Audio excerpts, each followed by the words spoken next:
At my mother-in-law's birthday dinner in Rome, my seat was missing.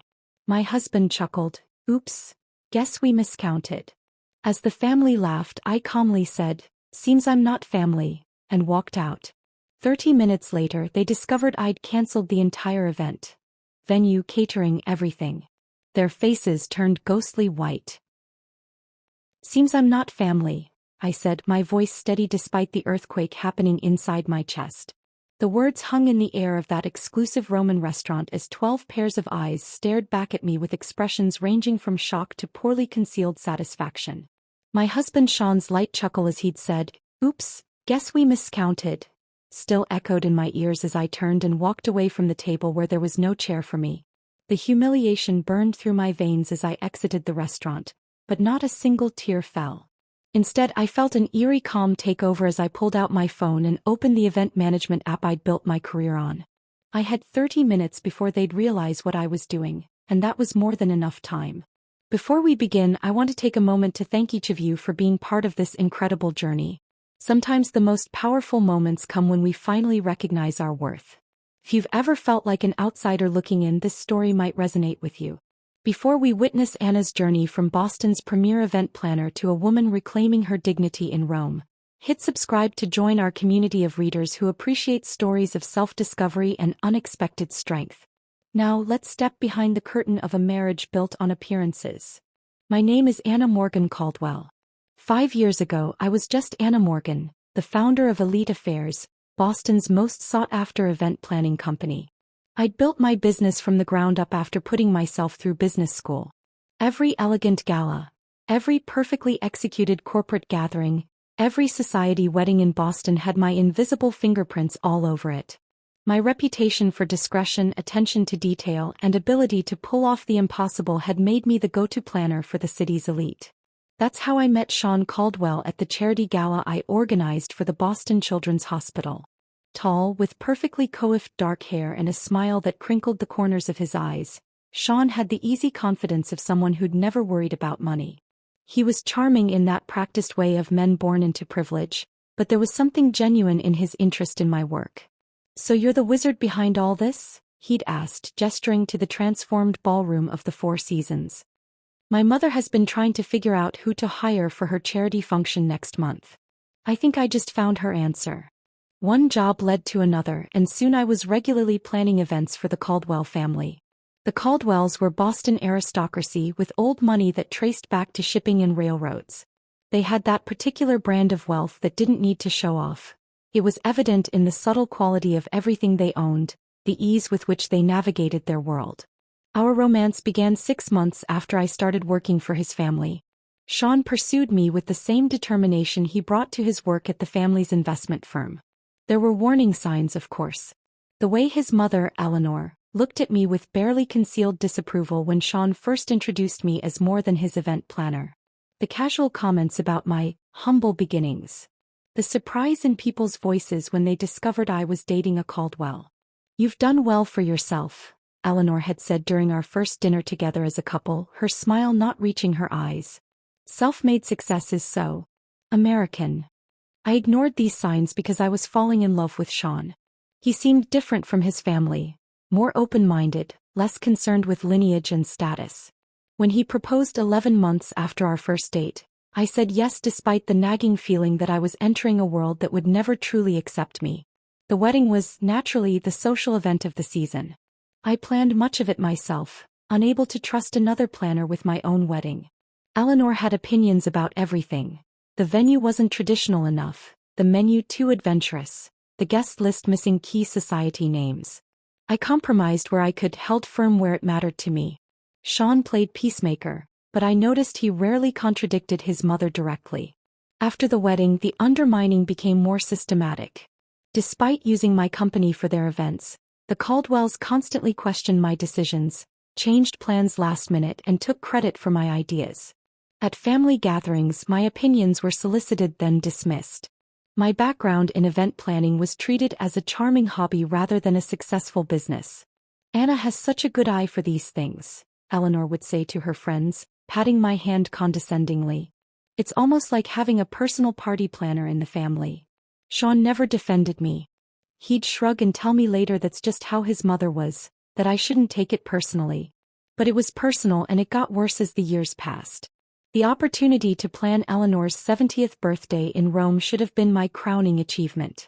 A week-long celebration in the Eternal City, culminating in a dinner at a Michelin-starred restaurant overlooking the Colosseum. I threw myself into creating the perfect event, leveraging every contact I had in the industry. It was during this planning that I discovered the first cracks in the Caldwell facade. The deposits for venues were delayed. Vendors called asking about payments. When I mentioned it to Sean, he brushed it off, saying the family accountant was just being cautious with international transfers. But I saw the statements accidentally left open on his laptop. Investments gone bad, properties mortgaged to the hilt, lines of credit maxed out. The Caldwell fortune was dwindling fast. Still, I kept planning, using my own company's credit line to secure deposits when needed. I told myself it was temporary, that Sean would explain everything once the birthday celebration was behind us. Then came the morning of our flight to Rome. Sean was in the shower when his phone pinged with a message. I never checked his phone, I'd always respected his privacy. But something made me look that morning. The message preview from V was clear on his screen. Can't wait to see you in Rome. Have you told her yet? My fingers moved without conscious thought, opening the message thread with Vanessa Hughes, Sean's college girlfriend. The woman his parents had always adored. The woman they had expected him to marry before he met me. The messages went back months. Plans made. A future discussed. And yes, a baby, their baby, due in 4 months. I took screenshots, forwarded them to myself, then deleted the evidence from his phone. I packed my bags, plastered on a smile, and boarded the flight to Rome with my husband and his family. Now, standing outside that restaurant in Rome, I made my choice. I wouldn't confront Sean before the dinner. I would let events unfold. And when they did, I would be ready. Our flight landed at Fiumicino Airport just as the golden Italian sunset painted Rome's skyline. I'd arranged private transportation for the entire Caldwell entourage. Sean's parents Eleanor and Richard, his sister Melissa with her husband Grant, his brother Thomas with his wife Claire, and 2 sets of aunts and uncles. The convoy of sleek black Mercedes vans waiting at the terminal should have impressed them. Instead, Eleanor's first words stepping off the plane were, "I thought I'd specified the hotel cars, Anna. These seem rather generic." I bit my tongue as I had countless times before. The hotel had a scheduling issue. These are actually from Lux Transport. They service most of the diplomats in Rome. My explanation fell on deaf ears as she was already discussing something with Richard, their heads bent together in that conspiratorial way that always excluded me. The Hotel de Russie welcomed us with the 5-star treatment I'd meticulously arranged. Champagne flowed in the private lounge while bellhops whisked away our luggage. I'd spent months securing the perfect accommodations, selecting suites with the best views, arranging welcome baskets filled with Italian delicacies, and planning personalized schedules for each family member. Eleanor barely glanced at her itinerary before setting it aside. "We'll just play it by ear," she said, waving away weeks of careful planning. "The family knows Rome quite well." Our suite was magnificent. A terrace overlooking the Spanish Steps, fresh flowers in every room, and a bottle of Sean's favorite Barolo breathing on the sideboard. But the moment we entered, Sean's phone buzzed and he stepped onto the terrace, speaking in hushed tones. "Work?" I asked when he returned. "Just some investment issues," he replied, not meeting my eyes. "Let's get ready for dinner." The welcome dinner I'd planned at a charming trattoria in Trastevere became the first clear sign of my exclusion. Somehow, the seating arrangement shifted just before we arrived, and I found myself at the far end of the table, separated from Sean by his cousin and aunt. Throughout the meal, inside jokes flew across the table, stories of previous family trips to Italy from which I'd been absent. When I attempted to join the conversation about the week's planned activities, Melissa interrupted. "Oh, Anna, we've actually decided to do some family shopping tomorrow instead of the Vatican tour." "Family shopping?" I asked. "You know," Eleanor interjected smoothly, "just some tradition we have." "You'd be bored, dear. Why don't you use the time to check on the birthday arrangements? That's your expertise after all." The pattern continued throughout the next few days. I'd wake to find Sean already gone, a hastily scribbled note about meeting his father for breakfast. The family would disappear for hours on impromptu excursions, that somehow everyone knew about except me. Whispered conversations in corners of the hotel lobby abruptly stopped when I approached. Dinner reservations mysteriously changed to accommodate old friends, who happened to be in Rome. Friends who looked at me with barely disguised curiosity, as if assessing how I was handling what was coming. On the third morning, opportunity presented itself when Sean rushed to meet his brother, leaving his briefcase unlocked. The documents inside confirmed my worst fears. Draft separation papers prepared by the Caldwell family attorney, dated 2 months earlier. A proposed settlement offering a pittance compared to what I was entitled to, and most damning, a script, an actual script outlining how Sean would announce our impending divorce at his mother's birthday dinner, presenting it as a mutual decision reached amicably. My hands trembled as I photographed each page with my phone. There it was in black and white, the perfect stage-managed exit of the unsuitable wife, timed for maximum public impact yet minimum social embarrassment for the Caldwells. Eleanor's birthday wasn't just a celebration. It was to be my funeral as a Caldwell. Instead of confronting Sean, I channeled my anger into methodical documentation. Each day I made excuses to return to our suite alone, searching for more evidence. I found bank statements showing massive withdrawals to offshore accounts. Email printouts discussing the liquidation of assets before the situation becomes public. A handwritten note from Eleanor to Sean. Once this unpleasantness with Anna is behind us, Vanessa will be welcomed back properly. My professional mask remained firmly in place as I continued overseeing the birthday preparations. I confirmed floral arrangements, met with the restaurant manager, approved the custom menu cards, all while collecting digital breadcrumbs of the Caldwell's financial house of cards. When anyone asked why I seemed distracted, I blamed last-minute event details. In reality, I was building my arsenal. The morning of Eleanor's birthday dawned bright and clear. I woke early, slipping out of bed without disturbing Sean. The day's schedule was packed: a private morning tour of the Borghese Gallery, lunch at a vineyard outside the city, then returning to the hotel to prepare for the evening's grand dinner. As the event planner, I needed to arrive at the restaurant early to ensure everything was perfect. I was in the hotel's business center, printing final confirmations, when I overheard Eleanor's voice from the adjacent concierge desk. The dividing wall was thin and her imperious tone carried clearly. "There will be 12 seats, not 13, she instructed someone over the phone. "I don't care what the original reservation says. The seating chart I sent is final." Pause. "Then, no, that won't be a problem. The arrangement has been discussed with my son. His wife will not be staying for the dinner. A family matter, you understand. No need for questions when she leaves." My blood turned to ice as the pieces clicked into place. The missing seat wasn't an oversight or last-minute adjustment. It was the centerpiece of their plan. A public humiliation designed to make my exit look like my choice rather than their orchestration. I closed my laptop, gathered my papers, and walked to the elevator with measured steps. Inside, I pulled out my phone and began making a new set of arrangements. If the Caldwells wanted a memorable birthday dinner, I would ensure it was unforgettable. Just not in the way they had planned. I arrived at Aroma Restaurant an hour before the other guests, as any good event planner would. The rooftop venue offered a breathtaking panoramic view of the Colosseum, bathed in the amber glow of sunset. I personally inspected every detail, from the hand-calligraphed place cards to the arrangement of Eleanor's favorite white peonies and roses. The champagne was chilling, the 7-course tasting menu confirmed, and the 3-tiered birthday cake was a masterpiece of Italian craftsmanship. "Is everything to your satisfaction, Signora Caldwell?" asked Marco, the maitre d'. "Perfect," I replied, knowing it would be the last event I would plan for the Caldwells. Despite everything, my professional pride demanded nothing less than excellence. I returned to the hotel to change into the midnight blue Valentino gown I'd purchased specifically for tonight.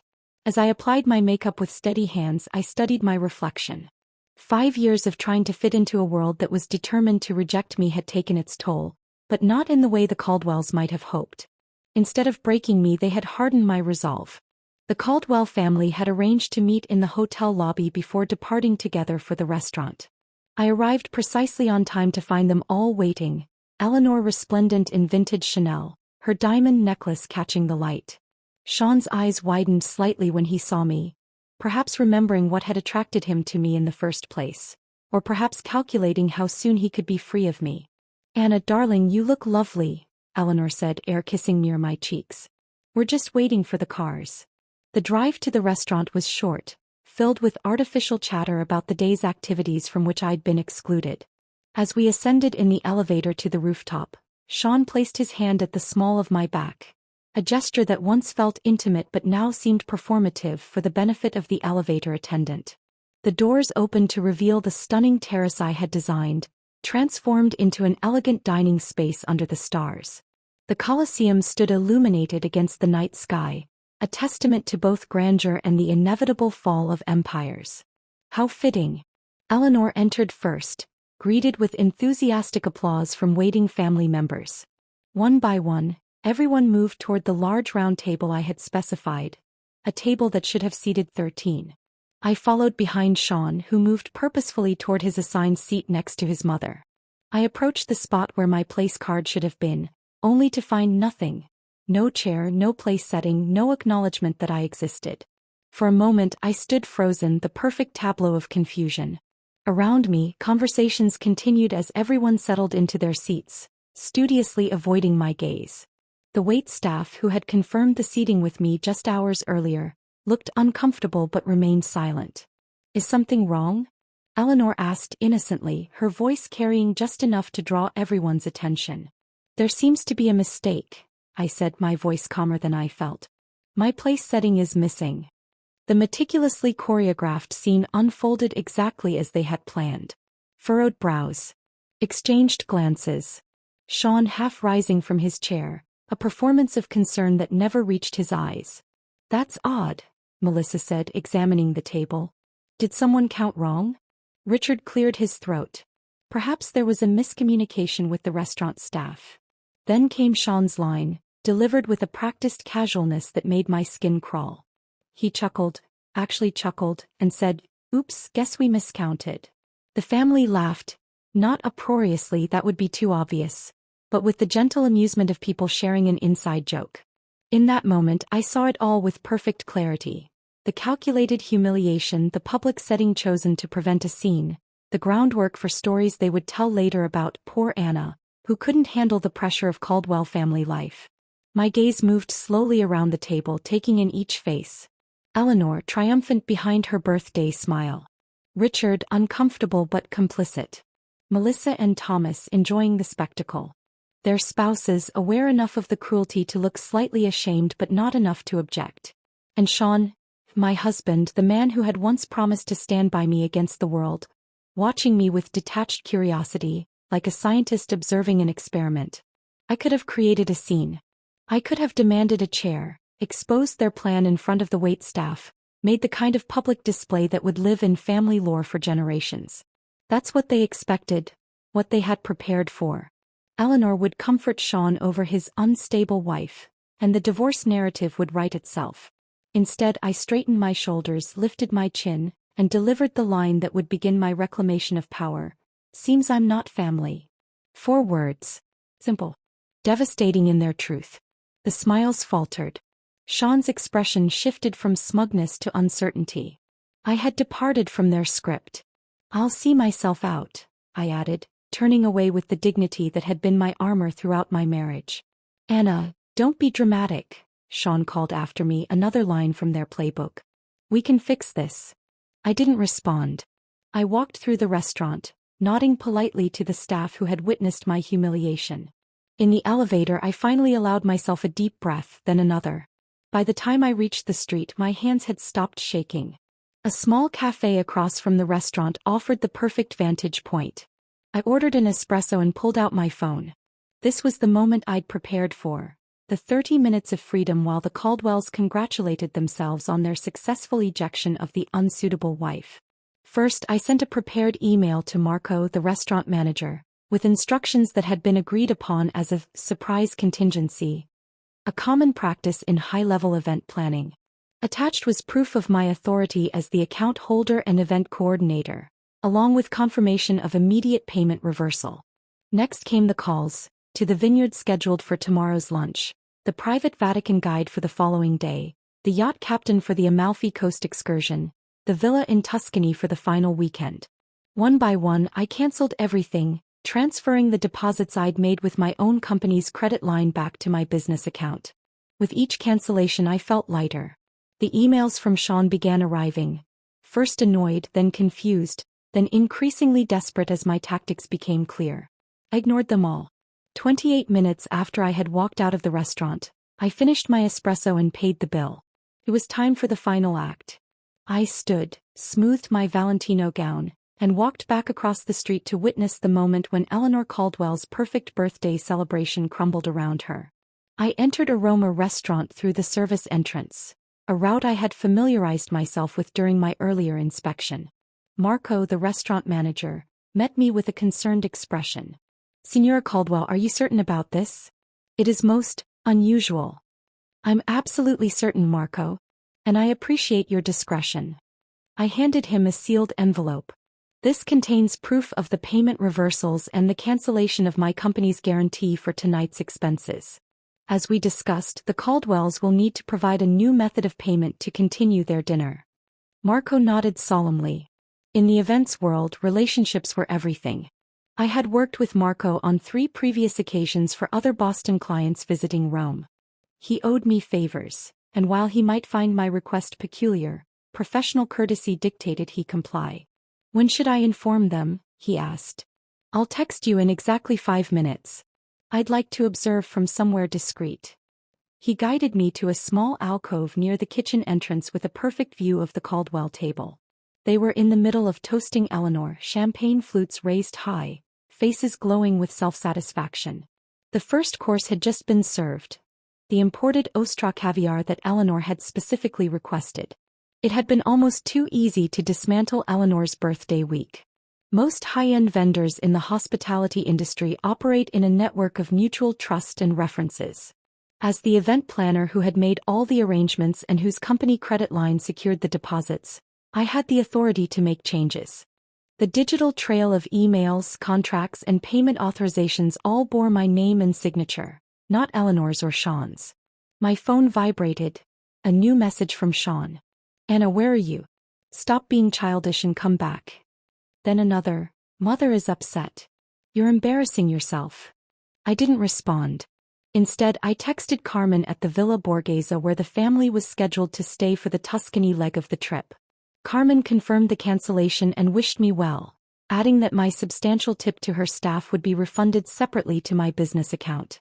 My phone vibrated again with messages from Sean, now arriving in rapid succession. "The hotel just called.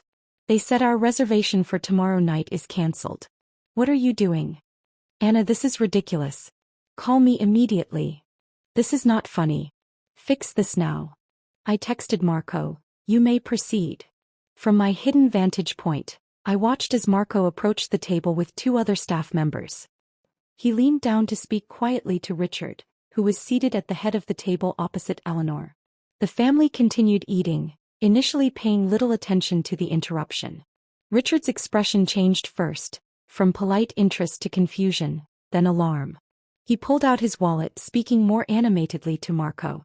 The manager shook his head apologetically, showing Richard something on a tablet. By now, the entire table had noticed the disruption. Eleanor set down her fork, her regal posture betraying the first hints of tension. Sean was staring at his phone, presumably reading my latest text explaining exactly what I had done. "All deposits have been returned to my company account. All arrangements for the week cancelled. Your family's financial issues are about to become very public. Enjoy your caviar." The scene unfolded like a perfectly choreographed ballet of chaos. Richard stood, his face flushed with anger or embarrassment, perhaps both. Eleanor's hand flew to her diamond necklace, clutching it as if for support. Melissa was frantically whispering to her husband. Thomas pulled out his phone, presumably trying to verify what was happening. And Sean sat frozen, his face drained of color. Unlike the others, he understood the full implications. He knew what I had discovered about their finances. He knew what would happen if his mother's society friends learned that the Caldwells could no longer cover a dinner bill, let alone maintain their lavish lifestyle. My phone rang, Sean calling now, not texting. I declined the call and watched as he stood abruptly from the table, nearly knocking over his chair as he stepped away to try again. This time I answered. Anna, he hissed, his voice a mixture of fury and panic. What the hell do you think you're doing? Seems I'm not family, I repeated calmly. So I'm not responsible for family celebrations. You need to fix this right now. Do you have any idea how humiliating this is for my mother? For all of us. I have exactly the idea, Sean. That was the point. Where are you? His voice changed, desperation creeping in. We need to talk. I can explain about Vanessa, about everything. I'm sure you can. The problem is I've seen the financial statements, Sean. I've seen the emails. I know the Caldwell empire is crumbling, and I know you've been hiding assets offshore before filing for divorce. His sharp intake of breath confirmed what I already knew. He never expected me to discover these things. He had underestimated me just as his family had from the beginning. Those were private. Yes, they were. Just like the text messages from Vanessa about the baby. Just like the script for announcing our divorce at your mother's birthday dinner. Just like the seating arrangement deliberately excluding me. Silence on the line. In the restaurant, I could see the manager now speaking to the entire table. Several other diners were watching with undisguised interest. The Caldwell's humiliation was becoming a public spectacle. Exactly what they had planned for me. Anna, please. Sean's voice had lost all its aristocratic confidence. You don't understand what this will do to us. I understand perfectly. That's why I did it. We can work this out. Come back to the hotel. I'll meet you there in 20 minutes. No, Sean. I don't think we can work this out. I ended the call and stepped out from my hiding place. It was time for my final appearance as a Caldwell. As I approached the table, 12 pairs of eyes turned to me.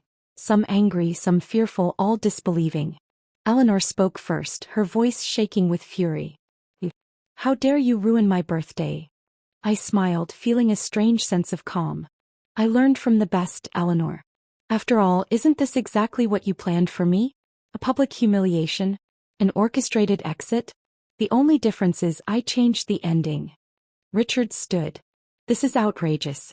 You had no right. I had every right, I interrupted. Every contract, every reservation, every arrangement was in my name or my company's name. I simply adjusted the plans. You'll regret this, Melissa spat. When Sean divorces you, you'll get nothing. That's where you're wrong, I replied, looking directly at Sean. I have copies of everything, the offshore accounts, the hidden assets, the fraudulent business dealings. I'm sure the IRS will find it all fascinating reading. Their faces turned ghostly white as the implications sank in. In that moment I felt no triumph, no vindication. Only a profound sense of liberation as I turned and walked away from the Caldwell family for the last time. I left Italy the next morning, upgrading myself to first class on a direct flight to Boston using points I'd accumulated planning the Caldwell's previous vacations. The irony wasn't lost on me. Behind me I left a family in crisis, their carefully constructed facade crumbling in real time. Through the hotel concierge, I learned that the Caldwells had paid for their dinner with Eleanor's vintage Bulgari bracelet as collateral until a wire transfer could be arranged. By morning, word had spread through Rome's high-end hospitality network that the illustrious American family was having payment difficulties. The remaining vendors I hadn't personally canceled began requesting upfront payments rather than promises. My phone was flooded with messages, some threatening, others pleading. I read them during my layover in London, sipping Earl Grey tea in the British Airways lounge. Richard, this is actionable. Our lawyers will be in touch. Melissa, you've made the biggest mistake of your life. Thomas, did you really think you could humiliate our family without consequences? Eleanor's message was the most revealing. I always knew you were common. This vindictive display only proves what I've said from the beginning. But it was the succession of messages from Sean that told the real story of a family in freefall. First, you have no idea what you've done. My father had a minor heart episode. Is that what you wanted? Then, the Prescotts and Whitmores saw everything. Do you know what this means for our standing? Later, the hotel is demanding payment for the entire week up front. They say all guarantees have been cancelled. And finally, please Anna. I need to talk to you. It's about more than us now. I didn't respond to any of them. Instead, I forwarded the financial documents I'd gathered to my lawyer with instructions to hold them securely until needed. If the Caldwells pursued litigation, I would be prepared. When I arrived home to our Beacon Hill brownstone, I hired a moving company to pack my personal belongings. I took only what was unquestionably mine: clothes, jewelry I'd purchased myself, my collection of first edition books, and the artwork I'd acquired before our marriage. Everything else, including the wedding gifts and items purchased jointly, I left behind. I wanted nothing that could tie me to the Caldwells' web of deceit. 2 days later, the Boston Globe published a small item in their society section: Caldwell Investment Group faces inquiry. The article mentioned financial irregularities and questions from investors. While it didn't make front-page news, it was enough to send ripples through Boston's social circles. Sean appeared at my new apartment unannounced 1 week after I returned from Rome. He looked haggard, the polished veneer of privilege replaced by genuine desperation. "You need to come home," he said when I opened the door. "This has gone far enough. This isn't a negotiating tactic, Sean. This is divorce." He stepped inside without invitation, running his hands through his disheveled hair. "The SEC is looking into father's accounts. 2 board members have resigned. Mother had to cancel her charity gala because 3 major donors pulled out." "That sounds like a Caldwell family problem," I replied. "Not mine." "It's your problem if I go down with the ship," he countered. "We're still married. My debts are your debts." I allowed myself a small smile. "Not when I have proof that you deliberately excluded me from financial decisions and hid assets with the intent to defraud me in divorce proceedings. My lawyer assures me that's enough to protect me." His facade cracked completely then. Sean sank onto my couch, head in his hands. "I never wanted it to be like this." "What did you want, Sean? To marry me for my event planning skills? To use me to manage your social calendar while you reconnected with Vanessa? To discard me when I was no longer useful?" "It wasn't like that in the beginning," he said quietly. "I did love you. But not enough to stand up to your family. Not enough to be honest about your affair." I sat across from him, feeling strangely calm. "When is the baby due?" His head snapped up. "How did you?" 4 months according to the texts I saw. "Congratulations." A heavy silence fell between us. Outside, rain began to tap against the windows of my new apartment. Smaller than our brownstone but mine alone, paid for with the proceeds from a business I'd built without Caldwell money or connections. "I'll give you whatever you want," Sean finally said. "Just hand over those documents and sign an NDA. Name your price." That was the moment I realized the Caldwells still didn't understand me at all. After 5 years, they still saw me as someone who could be bought, someone motivated by the same material concerns that drove their existence. "I don't want your money, Sean. I want my freedom. I want the truth acknowledged." I stood up, indicating our conversation was ending. "The documents stay with my lawyer unless you try to drag me down with you. The divorce terms are simple. I walk away with what's mine, you with what's yours." "And Vanessa? The baby?" His voice was barely audible. "That's between you and your conscience. I hope you'll be a better husband to her than you were to me." After he left, I stood by the window watching the rain intensify. The scandal unfolded gradually over the following weeks. The Boston Globe ran a more extensive piece on the Caldwell Investment Group's financial irregularities. Longtime clients quietly withdrew their portfolios. Eleanor's position on 3 prestigious charity boards became emeritus rather than active. Vanessa's pregnancy became public knowledge when she was spotted at her obstetrician's office wearing an engagement ring. The timeline made it clear that their relationship had resumed long before our marriage ended. In Boston's high society, infidelity might be tolerated if discreet, but such blatant misconduct violated the unspoken code. My business thrived despite, or perhaps because of, the scandal. Clients who had once looked down on me now appreciated my discretion and integrity. The story that circulated wasn't about a woman scorned but about a professional who refused to be used and discarded. 6 months later, I received an invitation that made me laugh out loud when I opened it. A request to bid on planning Eleanor Caldwell's next charity event. Apparently, desperation had overcome pride. I declined politely, citing a full schedule. The divorce was finalized without drama. The Caldwells, focused on salvaging their reputation and finances, agreed to my terms without argument. Sean and Vanessa married quietly, their daughter born 2 weeks later. I sent no gift. On the 1-year anniversary of that night in Rome, I found myself planning another event in Italy. A celebrity wedding on the Amalfi Coast. As I stood on a terrace overlooking the Mediterranean, phone in hand and vendors at my command, I realized something unexpected. I was happy. Not despite the collapse of my marriage but because of it. The Caldwells had tried to make me feel small, to reduce me to an accessory in their grand narrative. Instead, they had inadvertently freed me to reclaim my story. In losing what I thought I wanted, I had found what I actually needed.